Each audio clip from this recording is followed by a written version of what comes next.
Hello and welcome to our roundup of the European Parliament's latest plenary session here in Strasbourg. The week saw midterm elections for the Parliament's leadership, as well as some tough issues, including the financial crisis and the environment. We begin with a change of command. The leadership switch saw the EPP group's Jerzy Buzek of Poland wrapping up his 2.5-year term as Parliament President. The EPP group now relinquishes the presidency in a regular rotation between the Parliament's leading political groups. But as the largest political force in the Parliament, it took 7 of the 14 elected vice presidential posts. They include Roberta Angelilli of Italy, an incumbent vice president who's been active in defending women's rights around the world. Othmar Karas of Austria also leads the Kangaroo Group, an EU political forum promoting Europe's single market. Georgios Papastamkos of Greece is a former cabinet minister for the Foreign Office and Economy Ministry, as well as a longtime former member of his national parliament. Jacek Protasiewicz of Poland chairs the delegation for relations with Belarus.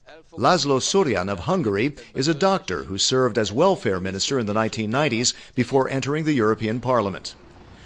Alejo Vidal-Quadras of Spain is an incumbent vice president. He taught physics and conducted nuclear research before entering politics in Catalonia, then the European Parliament in 1999. Rainer Wieland of Germany is also an incumbent vice president. He studied law before entering regional politics and has been a member of the European Parliament since 1997. The Parliament also elected 5 quaestors, 2 of them from the EPP group. Jim Higgins of Ireland was a teacher before entering national politics in the 1990s, including Minister of State for the Departments of Finance and Defense. Astrid Lulling of Luxembourg is the Parliament's longest-serving MEP, having entered in 1965.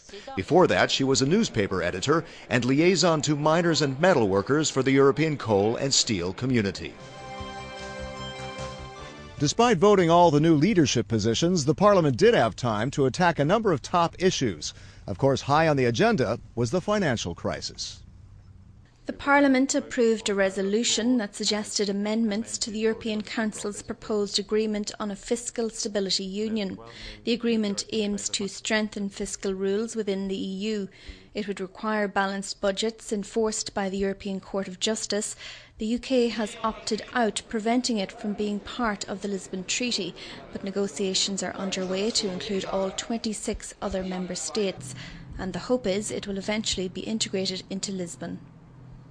EPP group member Elmar Brok is among 4 MEPs representing Parliament in talks with the European Council and member states.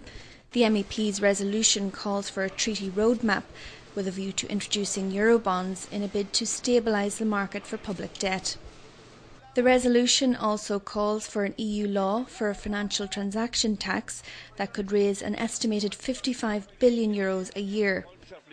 Brok emphasises that any agreement must include all 26 interested member states. We don't consider this treaty as our first choice. It would have been better if everything were in the EU treaty from the start.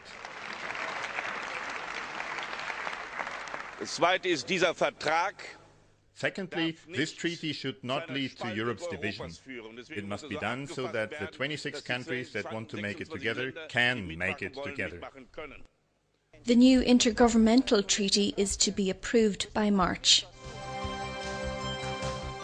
How to deal with Europe's fastest-growing source of waste from electronic products is another leading issue the Parliament tackled during this session.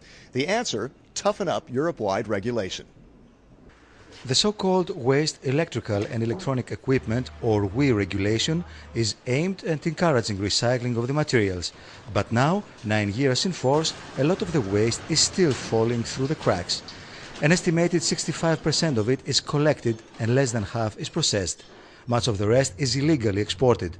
The Parliament seeks amendments to the Commission's proposal to strengthen enforcement, including calling for European standards and selective treatment of nanomaterials. Another Parliament amendment requires the cost of recycling be passed on in the product's price, not covered by the taxpayer. The EPP's Karl-Heinz Florenz of Germany is the amendment's rapporteur. In many of the founding countries, we managed to get only 3 or 4 kilos per person collected. This is pretty disastrous for our children because we are simply dumping raw materials that won't be able to be used in the future. As electrical waste is an ever-growing headache, the legislation is seen as highly important to Europe's future. That's all for now from the Strasbourg session. See you next week in Brussels. And find out more about the largest political force in Parliament by checking eppgroup.eu. Thanks for watching, and see you again soon.